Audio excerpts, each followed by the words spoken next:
Gagawin ko kung ano ang gusto kong gawin, nito ang motto ni Ana. Bagamat anak lamang siya ng may-ari ng tindahan ng vest sa probinsya, mula pagkabata, natuto siya ng mga bagay na gusto ng mga mayayamang dalaga, tulad ng pagtugtog ng piano at pag-aaral ng Ingles. Ang dahilan ay noong bata pa si Ana, nakilala niya ang mag-asawang sundalong dayuhan. Nang umorder sila ng damit, nagkaroon ng pagkakataong makilala ni Ana ang asawang babae. Namangha ang babae sa katalinuhan ni Ana, kaya madalas niyang isinasama sa bahay ang bata, kung saan itinuro niya kay Ana ang ilang libangan ng matataas na uri ng lipunan. Ang napakagandang pagkakataong ito ay tila isang pagpapala na nagpabago sa buhay ni Ana. Ngunit nakalimutan niya na ang mga regalo mula sa kapalaran ay kadalasang may kaakibat na halaga. Ang asawa ng opisyal ay isang masamang babae. Ang liblib na kanayunan ng Korea ay nagparamdam sa kanya ng kalungkutan. Upang makawala mula sa atrasadong kanayunan na ito, nagsimula siyang lokohin ang iba sa pagpapanggap na isang maharlika at ipinagyayabang na siya ang tunay na kapatid ni Prinsesa Diana upang makakuha ng atensyon. Hindi lang iyon, tinuruan din niya si Ana kung paano manlinlang. Sinasabing dapat manatiling kalmado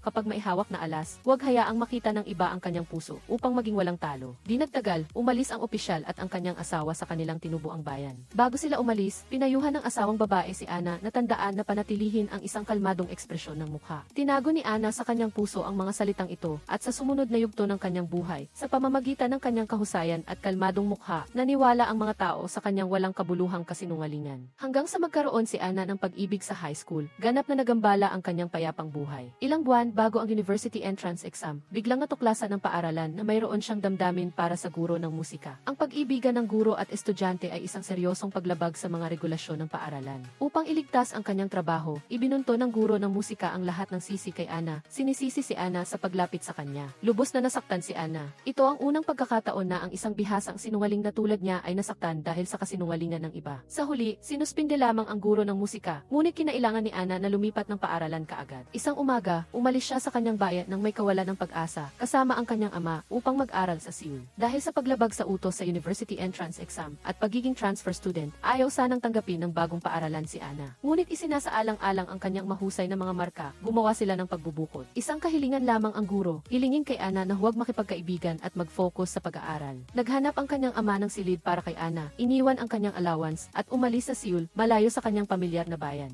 Nawala ng orihinal na pamumuhay si Ana at walang pagkakataon sa paligid niya upang makapagtayo ng panlilinlang. Nawala ng papuri si Ana at nalugmok sa kawalan ng pag-asa. Nawala rin ang tiwala sa kanyang mga mata. Mabilis na bumagsak ang kanyang mga marka at ganap siyang nabigo na makapasok sa universidad. Matapos lumabas ang resulta ng university entrance exam, nalulugmok si Ana sa pagkabigo dahil hindi siya natanggap. Pagkatapos, tumawag ang kanyang ama upang ipaalam na may Alzheimer's disease ang kanyang ina at pinayuhan si Ana na bumisita sa bahay kung may oras siya. Maingat din siyang nagtanong tungkol sa resulta ng university exam ni Ana. Hindi talaga masabi ni Ana ang katotohanan na bumagsak siya sa pagsusulit. Matapos ng maraming pakikibaka, muli siyang nagsinungaling, sinabi sa kanyang ama na natanggap siya sa universidad. Pagkatapos tanggapin ang regalo at pera mula sa kanyang mga magulang, sinimula ni Ana na ayusin ang kasinungalingan na ito, na gumagastos ng maraming pera upang makapag-aral muli. Habang nag-aaral muli si Ana, nakasama niya ang isang estudyanteng nagngangalang Jaehon. Nang malaman ni Jaehon na si Ana ay nag-aaral sa parehong universidad, nilapitan niya ito nang may pagmamalasakit, nagpalitan ng numero ng telepono kay Ana at inanyayahan pa siyang sumali sa editorial board ng magasin ng paaralan. Ngunit alam ni Ana na hindi siya totoong estudyante, kaya tumanggi siya sa dahilan na wala siyang interes. Walang hinala si Jaehon kay Ana. Inakala lang niya na si Ana ay isang mahiyain at introvert na babae, lalo na dahil may inosente at inosenteng mukha si Ana na tinitingnan ang masiglang kampus ng universidad. Nananabik din si Ana na maging isang estudyante. Nang araw na iyon, matapos ni Ana ang kanyang klase sa review, inanyayahan siya ni Jaewon sa editorial club upang kumain ng pizza at balikan ang kapaligiran ng estudyante kung saan muling nagtipon ang mga babae. Hindi na napigilan ni Ana ang sarili at nagsimulang magpakatotoo. Nang may nagtanong tungkol sa kanyang bayan, biglang nasabi ni Ana na nanirahan siya sa Amerika noong bata pa siya, na nagpainggit sa lahat. Ang ganoong papuri lamang ang nagpasaya kay Ana. Walang sinuman ang makapag-iisip na ang mahiyain na batang babae na ito ay isang dalubhasa sa pagsisinungaling. Nakita ni Jaehon na napakaganda ni Ana. Bago umalis, binigyan pa niya ito ng eksklusibong t-shirt mula sa editorial club. Di nagtagal, natapos ni Ana ang kanyang review course. Patuloy siyang lumahok sa university entrance exam. Matapos ang pagsusulit, napahiga si Ana sa kanyang mesa, natatakot na baka hindi na naman siya makapasok sa universidad. Habang naglalakad pa uwi, tumawag si Jaehon, inaanyayahan si Ana na dumalo sa pagpupulong ng editorial club. Sa masiglang party na ito, nakakuha ng maraming atensyon ang magandang si Ana. Masayang pinalibutan siya ng mga lalaking estudyante, gumagawa ng iba't ibang kalokohan. Nang gabing iyon, nakilala ni Ana ang isang lalaki na nagngangalang Jeho at nahulog sa kanya. Ilang araw pagkatapos, tinawagan ng guro sa review class si Ana. Sinabihan siyang huwag maghangad ng mahihirap na universidad tulad ng medical school dahil baka bumagsak na naman siya. Ngunit mas gusto ni Ana na mag-review muli sa ikatlong pagkakataon. Hindi na lang siya papasok sa isang pangatlong klaseng universidad. Matapos ang ilang panahon ng pag-ibigan ni Ana at Jeho, isang araw sinabi ni Jeho kay Ana na mayroon siyang pagkakataon na maging exchange student sa New York. Ayaw din niyang mahiwalay kay Ana, kaya inalok niya itong isama. Pagkatapos ng pagtatapos, natural na silang magpapakasal. Nabanggit na niya si Ana sa kanyang ina at nais din ng kanyang pamilya na makilala ang kanilang magiging manugang. Sa wakas ay makakarating na siya sa kanyang pinapangarap na lugar, ang Amerika. Napakasaya ng pakiramdam ni Ana. Ngunit ang pag-aaral sa ibang bansa ay nangangailangan ng maraming pera, kaya kinailangan ni Ana na umuwi upang humingi ng tulong sa kanyang ama. Pinilit ng kanyang ama na kumita ng sapat na pera para makapag-aral ang kanyang anak sa ibang bansa. Agad bago sumakay sa eroplano, biglang niloko ng tadhana si Ana. Nakatanggap siya ng tawag mula sa ina ni Jeho na nagsasabing lahat ng tungkol kay Ana ay huwad. Sinabi niya na walang sinumang nagngangalang Ana sa listahan ng mga estudyante ng paaralan at gusto niyang lumayo ang kanyang anak sa sinungaling na ito. Pagkatapos lumipad ang eroplano, mag-isang umalis si Ana sa paliparan at bumalik sa kanyang sirasirang inupahang bahay. Nagbakasyon pa nga siya sa trabaho ng isang linggo. Isang umaga, nakatanggap siya ng tawag mula sa isang kapitbahay sa kanyang bayan. Lumabas na namatay ang kanyang ama, nagkaroon siya ng cancer. Sa simula ay gusto niyang sabihin kay Ana bago siya pumunta sa Amerika, ngunit ayaw niyang makakaapekto ito sa kinabukasan ng kanyang anak, kaya itinago niya ito. Bumalik si Ana sa kanyang bayan na may malalaking bagahe. Yumuko siya sa harap ng kabaong ng kanyang ama at umiyak ng husto. Lubos siyang nagsisisi na dahil sa isang kasinungalingan ay nawalan siya ng pagkakataon na makita ang kanyang ama sa huling pagkakataon. Matapos mamatay ang kanyang ama, sinimulan ni Ana na ibenta ang tindahan ng vest ng kanyang ama. Nang tiningnan niya ang ledger, natuklasan niya na ang kanyang mga magulang ay matipid sa buong buhay nila. Lahat ng malalaking gastos ay para sa kanya. Mas lalong nalungkot si Ana dahil dito. Pagkabalik sa Seoul, dahil walang edukasyon, kinailangan niyang mabuhay sa pamamagitan ng pagtatrabaho ng iba't ibang trabaho sa maraming lugar. Ilang taon ang lumipas sa ganoong paraan. Isang beses, nakita niya ang isang post sa online. Ito ay isang anunsyo ng trabaho na hindi nangangailangan ng partikular na edukasyon, kaya pumunta siya sa address ng lugar ng trabaho upang mag-apply. Ito ay isang kumpanya ng art exhibit na pinapatakbo ng pamilya. Ang chairman ay ang author na si Lee. Ang trabaho ni Ana ay paglingkuran ng buong puso ang anak ng chairman na si Hyunjo. Walang ibang hinihingi si author Lee kay Ana. Kailangan lang niyang tuparin ang kanyang pangako at magtrabaho mabuti. Ang ina ni Hyunjo ay isang debotong mananampalataya, madalas na nagtitipon kasama ang kanyang mga kaibigan sa bahay upang magdasal. Kakabalik lang ni Hyunjo mula sa Amerika at ang kanyang masigla at matibay na personalidad ay hindi tugma sa konserbatibong kapaligiran ng kanyang pamilya. Isang araw, malapit nang makipagkita si Hyunjo at ang kanyang ina sa mga bisita. Naisip ng ina na masyadong lantad ang damit ni Hyunjo, kaya inutusan niya si Ana na kumuha ng mas disente. Ito ang unang pagkakataon na pumasok si Ana sa kwarto ni Hyunjo. Ang mga higanting salamin mula sa kisam hanggang sa sahig ay ikinagulat niya. Mas nakakahilo ang silid-bihisan na kumikinang. Hindi pa naranasan ni Ana ang ganitong uri ng buhay. Sa sandaling iyon, nakakita siya ng isang pares ng magagandang sapatos na may mataas na takong sa sahig. Sinubukan niyang isuot ang sapatos at nakita niyang eksaktong kasya. Ang kanyang payat at magandang mga paa ay ganap na bumagay sa eleganting sapatos na ito. Lahat ay nagkakasya, ngunit hindi naman lahat ay kanya. Ang buhay ni Hyunjo ay ang tunay na bersyon ng kasinungalingan ni Ana. Bagamat napakalapit, si Ana ay makakatayo lamang sa paanan ng kanyang pangarap, nakatingin sa magandang buhay ni Hyunjo.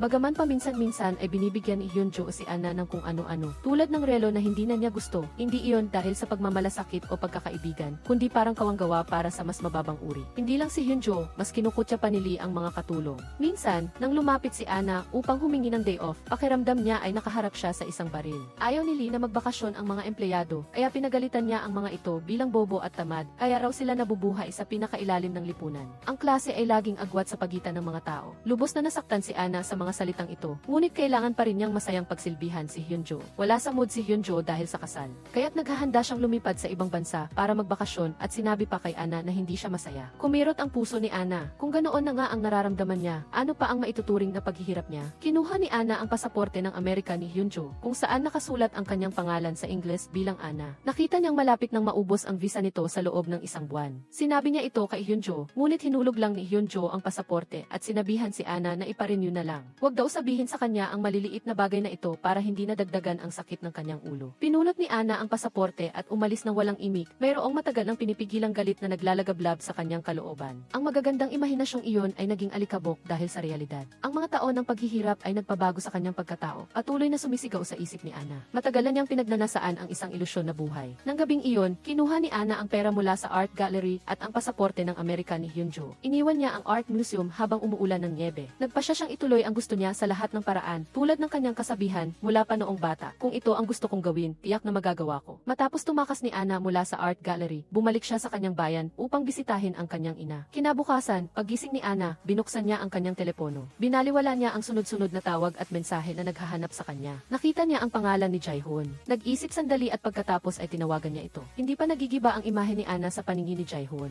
Nais niyang gamitin si Jae-hoon, isang mamamahayag na may malawak na koneksyon, upang tulungan siyang makahanap ng trabaho. Gaya ng inaasahan, inirekomenda ni Jae-hoon si Ana sa isang magandang trabaho bilang guro sa isang art review center. Habang pinupunan ang impormasyon sa resume, binuksan ni Ana ang pasaporte ni Hyunjo at sinulat ang lahat ng impormasyon ng huli at ginamit ang kanyang pangalang Ingles na Ana. Bago ang panayam, sinikap ni Ana na ayusin ang kanyang buhok upang magmukhang isang mayamang ginang. Nagrenta siya ng isang branded na kasuotan para sa kanyang hitsura. Ang rekomendasyon ni Ji-won, kasama ang akademikong record ni Hyunjo, ay agad na nagdulot sa kanya ng tiwala ng namamahala sa review center. Maaari na siyang magsimulang magturo kaagad. Nang isauli ni Ana ang branded na damit, kinuha niya ang relo na ibinigay sa kanya ni Hyunjo para ipambayad. Sinabi sa kanya ng empleyado na ang tatak na ito ay nasangkot sa isang eskandalo ng pamimiki sa nakalipas na ilang taon, kaya ang relo na ito ay may tatak na ngayon sa industriya bilang walang gustong bumili. Noon lang nalaman ni Ana kung bakit ibinigay sa kanya ni Hyunjo ang relo dahil ito ay basura na ayaw na niya. Ang paghamak na ito ay hindi makalimutan ni Ana. Hindi niya kailanman papayagan ang kanyang sarili na apihin. Upang magkaroon ng matatag na pundasyon ang kanyang bagong trabaho, nag-apply si Ana upang palitan ang kanyang pangalan sa Ana. Nagpunta rin siya sa iba't ibang ahensya ng pag-aaral sa ibang bansa bilang isang konsultant upang malaman kung ano ang industriya na ito at pagkatapos ay ipinaalam sa kanyang mga estudyante ang kanyang natutunan.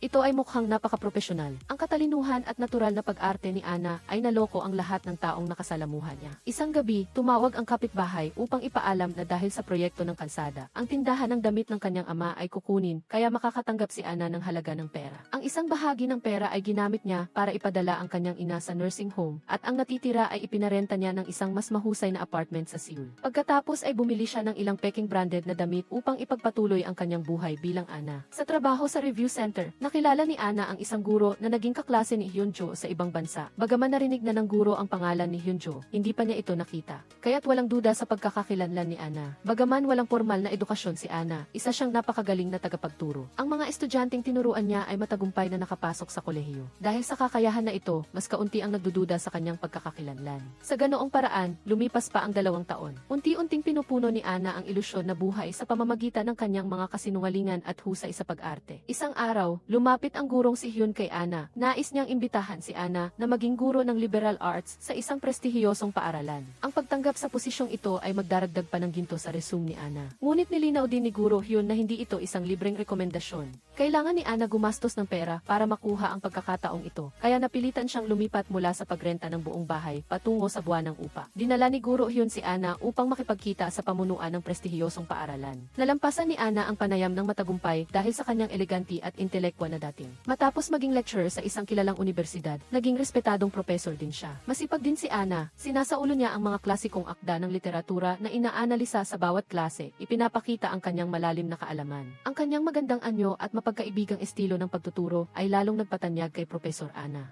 Ang bilang ng mga estudyante ay dumarami. Nakikita ng ibang mga profesor na napakahusay niya, ngunit single pa rin, kaya gusto nilang maging matchmaker para sa kanya. Inirekomenda pa nila si Ana sa kinatawan ng isang kumpanya na nakalista na sa stock market. Kaagad pagkatapos, nakilala ni Ana ang kinatawan na si Jae-hoon. Sa kanilang unang pagkikita, ipinagmalaki ni Jae-hoon ang kanyang pinansyal na yaman at panlasa sa sining. Gayunpaman, sa pananaw ni Ana, hindi siya nasisiyahan sa mga kagustuhan ni Jae-hoon. Sinabi pa niya sa isang matalinghagang paraan ang tungkol sa sofa upang husgahan ito. Gumamit si Ana ng dahilan na ayaw pa niyang magpakasal upang tanggihan si Jae-hoon. Ngunit hindi sumuko si Jae-hoon. Hiniling niya kay Ana na magkita sila ng kahit 3 beses. Kung wala pa ring pag-unlad, igagalang niya ang desisyon ni Ana. Bagaman sumang-ayon si Ana sa kahilingang ito, naramdaman pa rin niya na walang dangal at pagpapabuti sa sarili si Jae-hoon na taglay ng isang taong mayaman. Mas mukha siyang bagong yaman na hambog at totoo nga ito. Sinabi ni Jae-hoon kay Ana na nagsimula siya sa wala at nadagdagan ang kanyang halaga sa pamamagitan ng stock speculation. Bagaman siya ay nasa larangan ng teknolohiya ng impormasyon, wala siyang anumang akademikong kwalifikasyon. Pagkatapos lamang magkapera, nag-aral siya sa isang kolehiyo ng lifelong education sa isang prestihiyosong paaralan. Matapos malaman ang tungkol sa background ni Jae-hoon, naawa si Ana. Gusto niyang gamitin ang ibang aspeto para makita na sila ni Jae-hoon ay parehong walang pinag-aralan at unti-unting umakyat. Sa ganititong pag-iisip, biglang naramdaman ni Ana na hindi naman pala ganoon kahirap tanggapin si Jae-hoon. Sa katunayan, mas nagustuhan pa niya ito. Pagkatapos noon, nagsimula silang mag-date at mabilis na pumasok sa yugto ng pagpaplano ng kasal. Isang araw, binisita ni Ana ang kanyang ina. Sinabi ng kanyang ina sa sign language na nanaginip siya na si Ana ay umiiyak ng malungkot na parang gusto niyang pumunta sa isang napakalayong lugar. Malungkot na tiningnan ni Ana ang kanyang ina. Hindi siya pupunta sa isang malayong lugar, kundi magpapakasal. Dahil sa kanyang peking pagkakakilanlan, hindi makadalo ang kanyang ina sa kasal ni Ana. Ang kanyang mga magulang ay mga aktor din na inupahan ni Ana. Pagkatapos noon ay si Ji. Ikinasal sina Jae-hoon at Ana sa isang marangyang seremonya. Sa sandaling ito, formal siyang pumasok sa mataas na lipunan, naging asawa ng kinatawan ng kumpanya. Sa pagkuha ng larawan ng pamilya sa kasal, tinawag pa ng ama ni Jae-hoon ang kanyang pamangkin mula sa kanilang kamag-anak upang sumama sa pagkuha ng litrato. Ang bata ay medyo autistic. Nang makita niya ang baukwet sa kamay ni Ana, patuloy na sinasabi ng bata ang iba't ibang uri ng mga paksa na kanyang kinakabisado. Pagkatapos ng kasal, si Ana ay naging pinakamataas na dekorasyon sa katawan ni Jae-hoon. Mula sa isang taong nagsimula sa wala upang makapagpakasal sa isang nagtapos sa isang prestihiyosong paaralan, talagang isang pakiramdam ng pagmamalaki. Tulad ng karamihan sa ibang mga negosyante, kapag ang kayamanan ni Jae-hoon ay naipon sa isang tiyak na antas, gugustuhin niyang maging tanyag. Dinala niya si Ana kung saan-saan, dumalo sa mga pagtitipon ng mga mayayaman para lang makasali sa politika. Ngunit habang mas maraming nakikilala, mas marami ring nakakarinig sa pangalan ni Hyunjo. Bagaman tahimik na sumasama si Ana, umaasa pa rin siya na hindi sasali si Jae-hoon sa larangang ito. Isang araw, dadalo si Jae-hoon sa seremonya ng pagbibigay ng scholarship sa pagpipinta. Ang susunod na magsasalita ay isang batang babaeng bingi at pipi. Dahil hindi nakarating sa oras ang guro ng sign language, kusa si Ana na magsalin para sa bata. Nakita niyang labis na kinakabahan ang bata, kaya kinausap siya ni Ana sa sign language. Tanging si Ana lang ang nakakaintindi ng paraan ng pagpapahayag ng bata dito. Ang iba ay hindi nakakaintindi ng sign language. Ang mga salita ni Ana ay nagpatawa sa bata. Tumayo ang bata sa entablado at nagsalita para tanggapin ang parangal sa sign language, habang si Ana ang nagtatranslate. Pagkatapos magsalita, niyakap ng bata si Ana ng mahigpit na nakaakit ng hiyawan mula sa mga manonood at media. Lubos na nasiyahan si Jae-hoon kay Ana dahil ito ang pinakakailangan ng isang matagumpay na politiko. Isang gabi, umuwi si Ana. Habang sumasakay sa elevator, may isang babaeng pumasok. Walang iba kundi si Hyunjo. Agad na nagulantang ang mukha ni Ana. Nagsimula siyang yumuko upang iwasan ang tingin ni Hyunjo. Ngunit nakita pa rin ni Hyunjo ang mukha ni Ana. Nag-isip siya sandali at sa huli ay naglakas loob na magtanong kung si Ana ba iyon.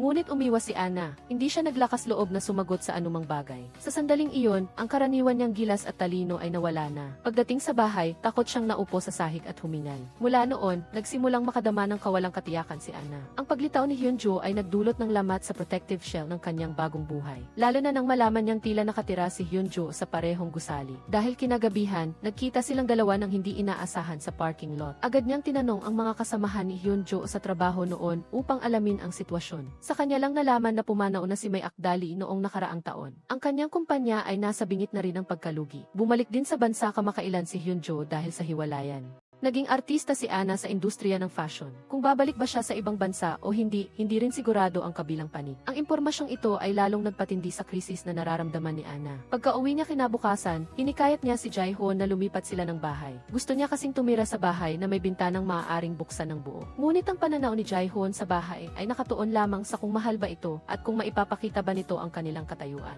Ang kasalukuyan nilang tirahan ay ayon sa gusto niya, kaya natural lang na tinanggihan ang hiling ni Ana. Wala siyang nagawa kundi kausapin si Jae-hoon. Gustong-gusto ni Jae-hoon na magtrabaho sa political department ng broadcast. Naalala ni Ana ang tulong ni Jae-hoon sa kanya, kaya tinulungan niya ito sa pamamagitan ng paghiling kay Jae-hoon na ipakilala siya. Sinabi ni Jae-hoon na kaya niyang gawin iyon, ngunit may kapalit. Bilang kapalit, gusto niyang makipag-ugnayan si Ana sa mga asawa ng ibang mga miyembro ng parlamento para makabuo ng mga relasyon. Kahit na ayaw ni Ana, pumayag siya. Kahit na gustong makilahok ni Jae-hoon sa politika, ang kanyang slogan ay palaging matuwid. Ngunit sa kanyang personal na buhay, ang kanyang pag-ugali ay mapagmataas at malupit. Hindi niya pinansin ang mga reklamo ng kapitbahay at gumamit siya ng grill sa gabi. Pinalo niya rin ang isang driver na na-late lang ng ilang segundo. Pinagsasabihan niya ang kanyang mga tauhan tulad ng ginawa ng May Akdali noon. Ang eksenang ito ay talagang nakakabahala kay Ana na para bang naaalala niya ang kanyang nakaraan. Isang araw, binisita siya ng dati niyang tinuturuan at may dala pa itong mga Amerikanong merienda na sinabi ni Ana na gusto niya. Dahan-dahan siyang nagpasalamat sa estudyante na may halo-halong emosyon sa loob. Dahil ayaw lumipat ni Jae-hoon para iwasan si Hyunjo, araw-araw na lang siyang naghagdanan. Ilang panahon na ang lumipas, ngunit kapag mailamat na sa protective shell, lalaki lang ito. Paglabas niya ng hagdanan kinagabihan, nakita niya si Hyunjo na may hawak na sulat mula sa eskwelahan at tinanong siya kung ano ito. Ang pangalan ng eskwelahan sa sobre.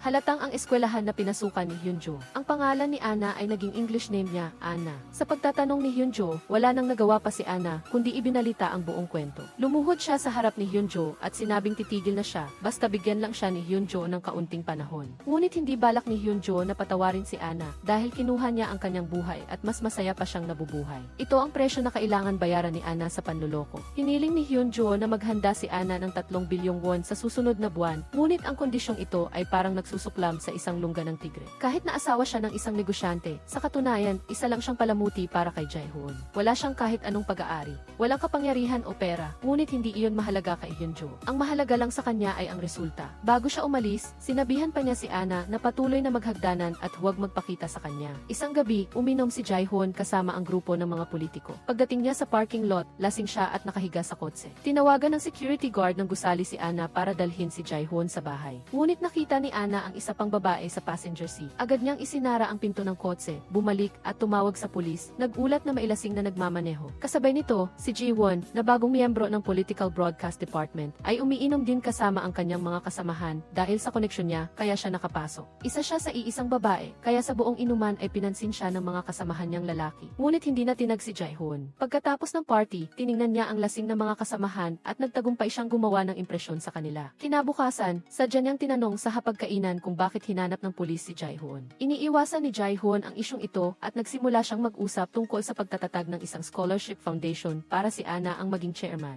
Ibig sabihin, mula ngayon, madalas na siyang lalabas sa media. Instingtibo siyang nag-resist, ngunit sinabi ni Jae-hoon na ang pera at kapangyarihan ay kailangang ipakita sa iba para magkaroon ng kabuluhan, lalo na sa mga halalan. Kahit ang paghinga ni Jae-hoon at Ana ay may kahulugan at sinusuri ng lipunan. Narinig ito ni Ana at hindi na siya nagsalita. Sa oras na ito, ang babaeng kasama ni Jae-hoon noong nakaraang gabi ay pumasok sa bahay gamit ang susi. Sinabi ni Jae-hoon na simula ngayon, pupunta at uwi siya kasama ang kanyang sekretarya. Nang makita ng sekretarya si Ana, agad siyang nagpakilala. Nakakatuwa na ang pangalan ng sekretarya ay Yumi din para makuha ang 3 bilyong won na hinihingi ni Hyunjo. Nagsimulang mag-isip si Ana. Isang araw, humiling ng day off ang katulong sa bahay para sa kinabukasan. Ngunit bukas ay ang araw na plano ni Jae-hoon na mag-imbita ng mga politiko sa bahay para sa hapunan. Dahil dito, lalong nainis si Ana, na likas na mahinahon.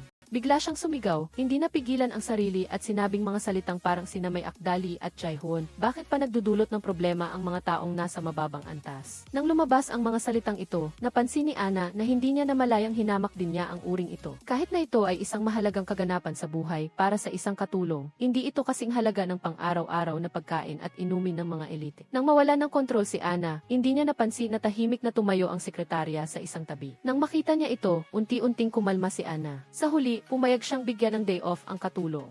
Sinundo ng sekretarya si Ana at sinamahan siya sa isang party. Habang nasa daan, nakipag-usap siya sa sekretarya, sinasabing sigurado akong napakahirap magtrabaho sa tabi ni Jae-hoon. Ngunit nang magsalita ang sekretarya, pawang magagandang bagay lang ang sinabi niya tungkol kay Jae-hoon. Kalmadong sinabi ni Ana, ganoon nga ba? Lahat ay marunong magsinungaling. Hindi ba niya alam kung anong klase ng tao si Jae-hoon? Huminto ang kotse sa labas ng restaurant. Hindi nagmadali ang sekretarya na ibaba si Ana sa kotse. Gusto niyang siguraduhin kung naroon na ang lahat ng bisita. Ang kilos na ito ay nagpaalala kay Ana sa nakaraan nang nagtrabaho siya bilang isang tagapagsilbi. Madalas din siyang tulungan ni Hyunjo sa maliliit na gawain. Sinisigurado kung naroroon na ang lahat ng bisita sa party. Ang sekretarya ay ang imahe ni Ana sa nakaraan. Ngayong gabi ay isang hapunan para sa mga politiko. Gumawa ng matapang na anunsyo si Jae-hoon sa mesa. Pagkatapos, nakatanggap ng tawag ang sekretarya at tahimik na bumulong sa kanya. Unti-unting nawala ang saya sa mukha ni Jae-hoon. Isang araw, nagkita si Jae-hoon at si Zelo. Simula nang bumalik si Zelo mula sa Amerika, nagkausap na sila. Ngunit sa araw na iyon, si Zelo ang unang nakipag-ugnayan. Dahil mayroon siyang kailangang sabihin kay Jae-hoon. Pagkaupo pa lang niya, inilabas na niya ang kanyang telepono. Nasa screen ang isang news article tungkol kina Jae-hoon at Ana. Tinanong ni Zelo, si Ana ba ito, ang girlfriend mo noon? Tumango si Jae-hoon, iniisip na naaalala pa ni Zelo ang nakaraang relasyon nila. Sa hindi inaasahang pagkakataon, nagkwento si Zelo ng nakakagulat na bagay. Hindi pala nag-aral si Ana sa universidad at 3 beses siyang bumagsak sa entrance exam nang nagde-date sila. Nalaman niyang sinungaling si Ana. Natulala si Jae-hoon nang marinig ito. Nagdududa siyang nagtanong kay Zelo, paano nangyari iyon? Kahit na hindi siya makapaniwala, may basehan ang sinabi ni Zelo. Sinunod ni Jae-hoon ang kanyang prinsipyo na hanapin ang katotohanan at sinimulan niyang imbestigahan ang background ni Ana. Una, tinawagan niya ang kanyang universidad para alamin kung mayroong estudyanteng nagngangalang Ana na pumasok sa taong iyon.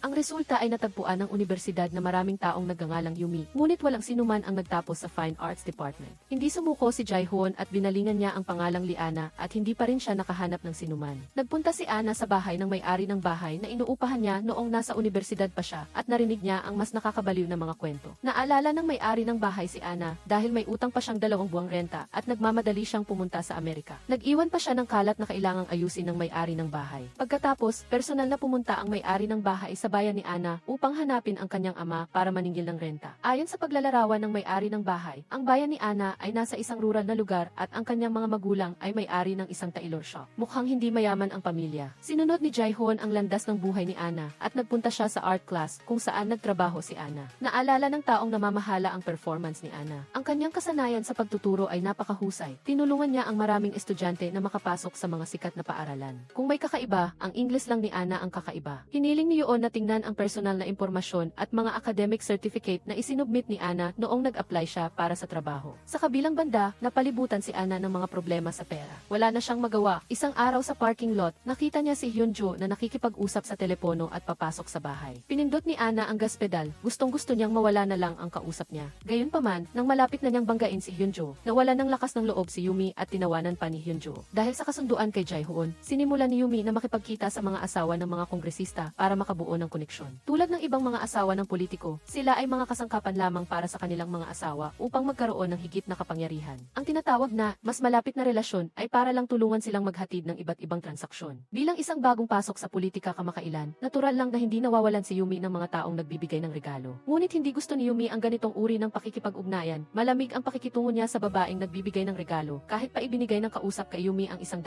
milyon won, hindi pa rin nasiyahan si Yumi. Nang gabing iyon, sa parking lot, hindi inaasahang nakita muli ni Yumi si Hyunjo. Agad niyang ibinigay kay Hyunjo ang 100 milyon won na sinasabing ginawa niya ang kanyang makakaya. Ngunit hindi pinansin ni Hyunjo, itinapon ang pera sa lupa at sinabing kung walang pera si Yumi, humingi siya sa kanyang asawa o kung hindi niya alam kung paano magsimula, tutulungan siya ni Hyunjo. Sa kabila ng banta ni Hyunjo, nakakita si Yumi ng isang sinag ng pag-asa sa mga salitang ito. Pagkatapos umuwi, sinimulan niyang ilista ang mga asawa ng kongresista na kailangan niyang makilala. Kung lahat sila ay makakapagbigay ng pera, kikitain niya ang 3 bilyon. Pagkatapos noon, ang saloobin ni Yumi sa mga asawa ng mga artista ay bumaliktad ng 180 degrees at sinikap niyang ipakita ang kanyang pagiging palakaibigan. Upang mapasiyahan ang mga asawa ng mga artista, habang tinitingnan ang mga bag ng pera na dala ng mga asawang iyon, unti-unting gumaan ang pakiramdam ni Yumi. Ang investigasyon ni Jae-hoon ay umabot na sa yugto ng high school ni Yumi. Nagpunta siya sa bayan ni Yumi at pagbaba ng kotse ay mapalad siyang nakapasok sa snack shop ng kapitbahay. Ang kapitbahay ay nag-alaga sa ina ni Yumi sa loob ng maraming taon. Nang marinig si Ji-won na nagkukwento tungkol kay Yumi, puno ng pagmamalaki ang ekspresyon ng kanyang mukha. Palaging iniisip ng kapitbahay at ng ina na nasa Amerika pa rin si Yumi. Sinundan ng mga bakas, pumunta si Jae-hoon sa high school ni Yumi at nalaman ang tungkol sa kanyang nakaraan nang nag-aaral siya doon. Ang hitsura at mga grado ni Yumi ay parehong napakahusay. Gusto lang niya ang pakiramdam na pinapansin. Sa kanyang huling taon sa high school, nahulog siya sa pag-ibig sa isang batang guro.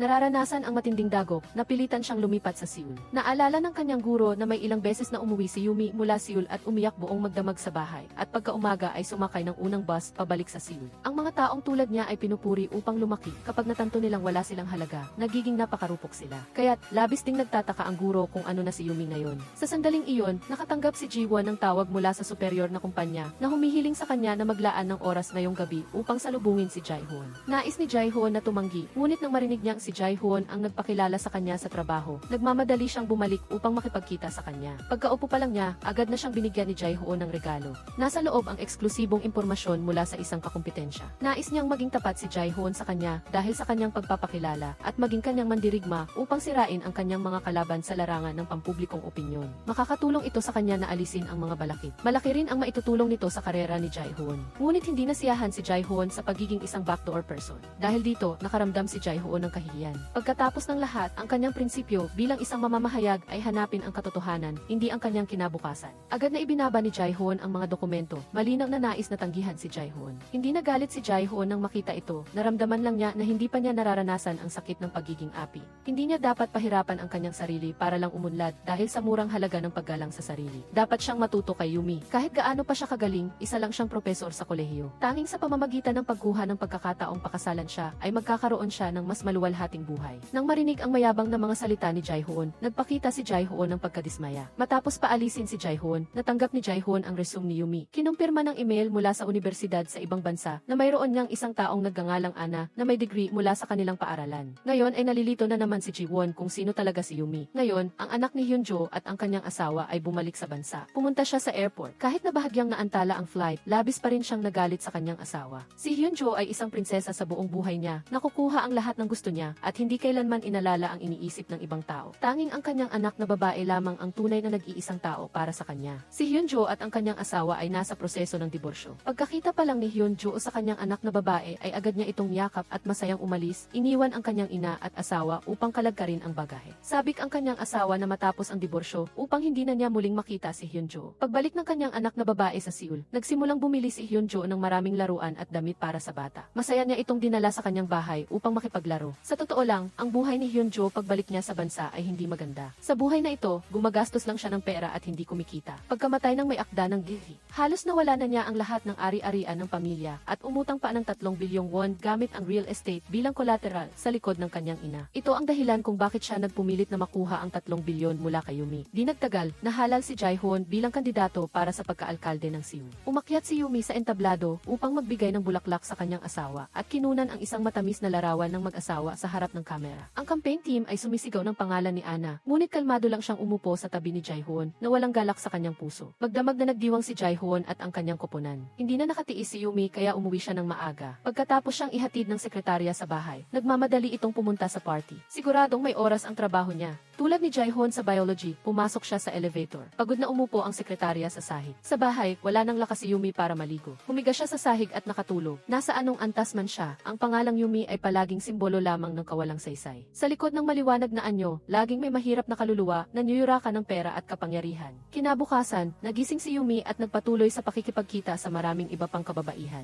Parami ng parami ang nagbibigay ng regalo. Ilang salita lang ang binanggit ni Yumi at nakapag-uwi na siya ng malaking halaga ng pera na madali siyang nagdududa sa kanyang buhay. Sa gabi, pumunta si Yumi sa butika upang bumili ng gamot sa pagtunaw at nakita sa tsihi ang balita tungkol sa isang 30 taong gulang na babae pito. Sa kanyang pag-asa sa buhay, pinili niyang wakasan ang kanyang buhay sa pamamagitan ng pagsunog ng uling sa kanyang sasakyan. Pauwi na siya ng aksidenteng dumaan si Yumi sa bahay ng yumaong babae. Sa balita, hindi niya maiwasang makaramdam ng pagkaanti. Kung hindi siya naghabi ng lahat ng uri ng kasinungalingan, marahil ay hindi niya nilakad ang landas na humantong sa ganoong kahahantungan. Nang pumasok siya sa apartment, hindi na siya umakyat ng hagdan kundi sumakay sa elevator. Umuwi si Yumi at nanood ng balita tungkol sa isang 30 taong gulang na babae na nagpakamatay sa pamamagitan ng pagsunog ng uling at ang yumao ay si Hyunjo. Naalala niya ang tanawin ng pagpangingikil ni Hyunjo sa kanya noon. Bago umalis si Hyunjo, hiniling pa niya kay Yumi na ipagpatuloy ang pag-akyat ng hagdan at huwag nang magpakita sa harap niya. Dahil dito, napagpasyahan ni Yumi na si Hyunjo ay hindi niya magagawa ang ganoong pagpapakamatay. Agad na umuwi si Jae-hoon. Tinanong niya si Yumi kung bakit hindi ito dumalo sa napakahalagang okasyon ngayong araw. Sinabi niya na mayroon siyang bisita. Ano man ang mangyari sa mga ganitong okasyon, kailangan lang umupo si Yumi ng tahimik na parang florera. Kahit na wala siya, hindi iyon malaking problema. Hindi nasiyahan si Jae-hoon sa saloobin ni Yumi sa kanya. Mayabang niyang tinanong ang kanyang asawa. Ang ganoong paraan ng pagsasalita ay nagparamdam kay Yumi na parang isang empleyado na nagtatrabaho sa ilalim ni Jae-hoon. Ang huling beses na sinibak ni Jae-hoon ang driver, arehong mga salita ang sinabi niya. Nakita niyang lantaran siyang kinakalaban ni Yumi, hindi na ito masunurin at sumusunod. Hiniling niya kay Yumi na magbitiw sa pagtuturo. Hindi balak ni Yumi na sumunod sa kanya. Nang makita ito, ipinadala ni Jae-hoon ang kanyang sekretarya kay Yumi, ngunit sa totoo lang, nais niyang obserbahan ang bawat galaw niya. Kinabukasan, dumalo si Jae-hoon at ang kanyang asawa sa event ng pagtatatag ng scholarship fund. Nagbigay ng kaaya-ayang talumpati si Yumi sa entablado na nagdagdag ng kislap sa mukha ni Jae-hoon at nakakuha ng palakpakan. Bukod pa rito, mayroon ding iba't ibang talumpati si Jae-hoon na nagpapakita ng kanyang mga pampulitikang mithiin. Isang masigasig na talumpati ang agad na nagpasigla sa mga tagapakinig. Sa huli, lumuhod pa si Jae-hoon upang yakapin ang mga tao na nagpapakita ng kanyang pampulitikang determinasyon na paglingkuran ang bansa at ang mga mamamayan.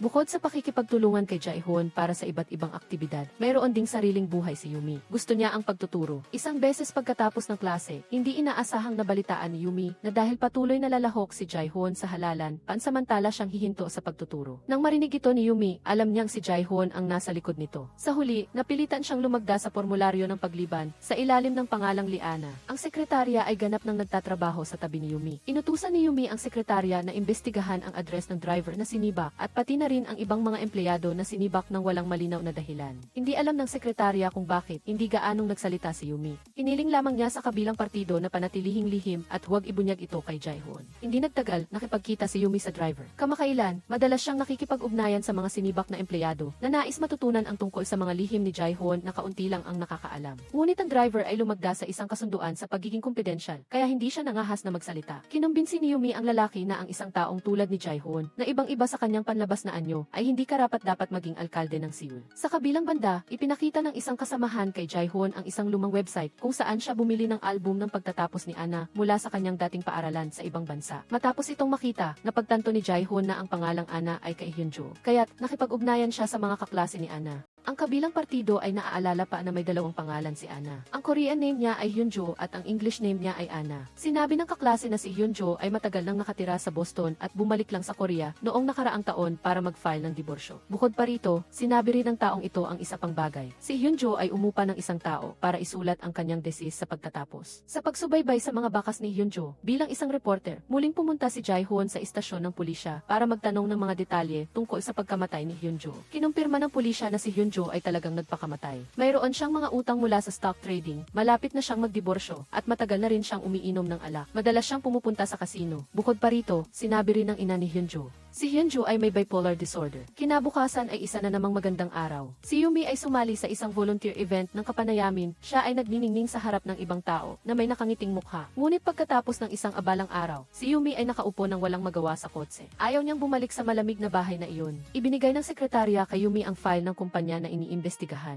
Nag-umpisa silang mag-usap sa kotse. Para sa sekretarya, hindi niya kailanman maiintindihan ang kalooban ng kanyang amo. Ganoon din ang nararamdaman ni Yumi. Pakiramdam niya ay masama ang kanyang kalooban. Kaya humiram siya ng sigarilyo at lighter sa sekretarya at umuwi. Bumalik si Jae-hoon sa newsroom, ngunit nakita niyang abala ang lahat. Pagkatapos nito, nalaman niya na kamakailan ay nakatanggap siya ng mainit na balita mula kay Jae-hoon. Mayroon siyang dating asawa at isang anak na may autism. Kinuha ng pinuno ang pamagat na ito para mabilis na makasulat ng balita ang lahat. Kasabay nito, nakatanggap din si Jae-hoon ng balita at labis na nainis. Inutusan niya ang kanyang mga tauhan na lumuhod upang mailabas niya ang kanyang galit. Matapos mabunyag ang insidente, maaaring magtapos ang kanyang karera sa politika dito. Habang nagmumura, sabay-sabay na nagring ang mga telepono ng mga empleyado. Lumabas na mayroon na namang negatibong balita tungkol kay Yumi na lumabas sa internet na nagsasaad na peke ang thesis ni Yumi. Mas pinalala nito ang lahat. Agad na tinawagan ni Jae-hoon si Yumi. Nakahanap na siya ng taong sumulat ng thesis para sa kanya. Ilang oras pagkatapos, panayam ang taong iyon at sasabihin niyang hindi siya sumulat para kay Yumi at sila ni Ana ay mga kasama sa pananaliksik. Para sa kaligtasan, hiniling ni Jae-hoon kay Yumi na huwag munang lumabas sa media sa susunod na panahon at maging mas maingat sa kanyang mga salita at kilos para hintayin lumipas ang bagyo. Mula sa pag-uusap nilang dalawa, napagtanto ni Yumi na alam na ni Jae-hoon ang kanyang pagkatao. Hindi na nagtago si Jae-hoon at sinabi pa nga na si Hyunjo ay medyo matapang dahil kusang loob siyang nakipag-ugnayan sa kanya. Pagkatapos niyang sabihin iyon, umiti siya ng may nakakakilabot ng ngiti. Nalaman ni Yumi ang nakakagulat na katotohanan.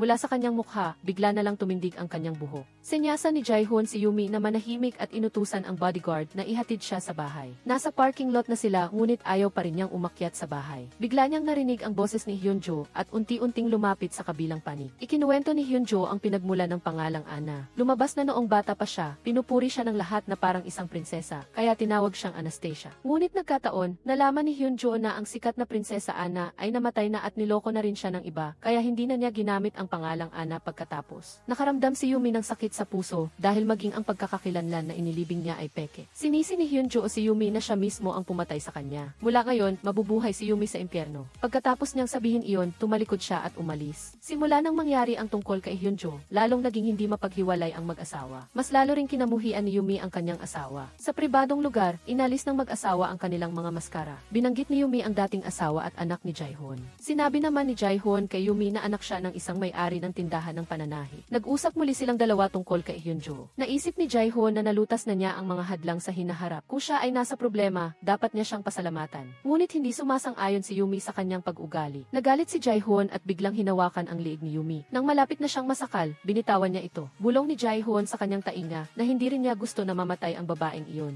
Ngunit umabot na sa puntong ito, kaya si Yumi ay kasabwat din bagaman sumabog ang iskandalo ni Jae-hoon, tumaas ng husto ang kanyang paborabilidad. Naglabas din ng mga kaugnay na balita ang mga pangunahing news site. Nailabas din ang larawan ni Yumi. Pagkatapos, si Yumi ay kinapanayam. Ginamit niya muli ang kanyang husay sa pag-arte tungkol sa mga chismis na may kaugnayan sa thesis. Hindi na siya interesado. Tungkol sa may sakit na anak ni Jae-hoon, ayaw niyang maging target ng batikos ang mga bata. Sa kabilang panig, iniulat ng tauhan ni Jae-hoon na ang halagang natanggap ni Yumi mula sa iba ay umabot sa 3 bilyong won. Nang marinig ito, agad na nakipag-ugnayan si Jae-hoon sa ospital ng psychiatric na sinasabi na May problema si Yumi kaya pagkatapos ng eleksyon, gusto niyang ipadala siya doon. At mayroon ding sariling plano si Yumi. Kusang loob niyang hinanap si Jae-hoon. Inamin ni Jae-hoon na alam niya na ginamit ni Yumi ang pagkakakilanlan ng ibang tao. Ipinaliwanag ni Yumi na dahil napakahirap ng kanyang buhay, lagi siyang naiinggit sa buhay ni Hyunjo. Ito ang nagtulak sa kanya na simulan ang landas ng panlilinlang. Kinuha ni Yumi ang EXB na naglalaman ng ebidensya. Sa loob nito, mayroon ding impormasyon na ginamit ni Yumi ang pagkakakilanlan ni Hyunjo at ang ebidensya ng pagpatay kay Hyunjo, gayon din na hindi namatay ang dating asawa ni Jae-hoon dahil sa pagkadulas. Bukod pa rito, mayroon ding impormasyon tungkol sa pagmamanipula ng presyo ng stock ni Jae-hoon, pandaraya at pag-iwas sa buwis. Ang mga dating hot search tungkol kay Jae-hoon.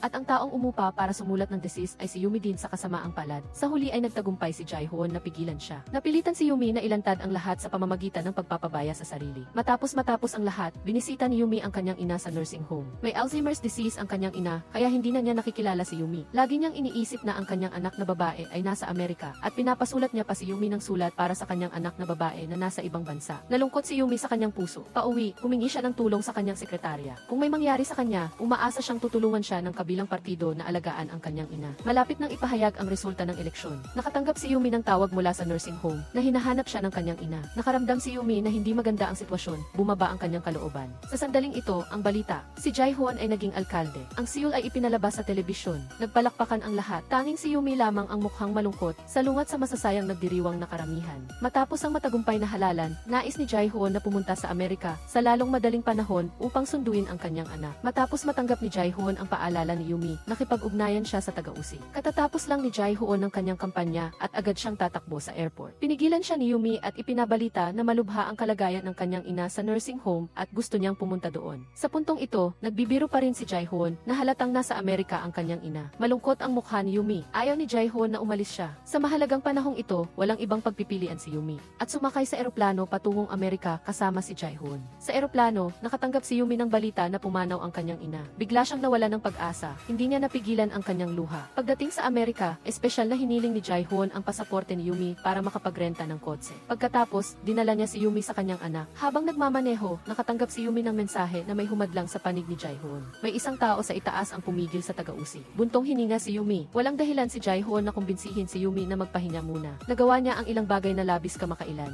Bigla na lang naintindihan ni Yumi. Sa pagkakataong ito, hindi pumunta si Jae-hoon dito para sunduin ang kanyang anak, kundi para ikulong siya. Diretsahan itong inamin ni Jae-hoon. Balisa siyang lumingon at tumingin kay Jae-hoon. At natuklasan na hindi nakasuot ng seatbelt ang kabilang partido. Nang makita ang preno sa gilid, nagsimulang umikot ang utak ni Yumi. Tamang-tama, lumingon si Jae-hoon para tingnan si Yumi at hindi sinasadyang nakita ang isang usa sa harap niya. Nagmadali siyang humanap ng direksyon. Agad niyang hinila ang preno at biglang nawala ng kontrol. Bumangga sa poste ng telepono sa gilid ng kalsada. Nanginig si Yumi habang bumaba ng kotse. Pagkaraan ng ilang sandali, kinuha niya ang pasaporte ni Jae-hoon. Siya ay nakakulong sa upuan ng driver. Sumisigaw at humihingi ng tulong kay Yumi. Ngunit nanatili si Yumi na walang kibo. Lumayo siya para maghanap ng signal ng telepono. Pagkaraan ng ilang sandali, nakatanggap siya ng mensahe mula kay Jae-hoon na nabigo ang kanilang plano at ang opisina ng taga-usig ay ganap na hindi mapagkakatiwalaan. Sa sandaling ito, si Jae-hoon, na galit sa opisina ng piskal, ay umakyat palabas ng bintana upang makakuha ng atensyon at makatakas sa masasamang taong gustong hulihin siya. Nang matanggap ni Yumi ang balita, labis siyang nadismaya. Kung hindi kayang talunin ng katarungan ang kasamaan, gagawin niya ang kanyang sarili na apoy ng dilim upang gawin ang tama. Dahil kapag nakapagdesisyon na siya, tiyak na magagawa niya ito. Sa ganitong paraan, sinunog ni Yumi ang seda na panyo na nakasabit sa kanyang bag at lumakad patungo kay Jae-hoon. Ang pagpanaw ni Jae-hoon ay mabilis na naiulat. Nawala naman si Yumi di nagtagal. Ang libing ni Jae-hoon ay idinaos ngunit napakakaunti ng dumalo. Maliban sa reporter, tanging ang kanyang autistic na anak lamang ang naglalaro malapit doon. Ilang taon pagkatapos, sa bansang Canada na nababalutan ng niebe,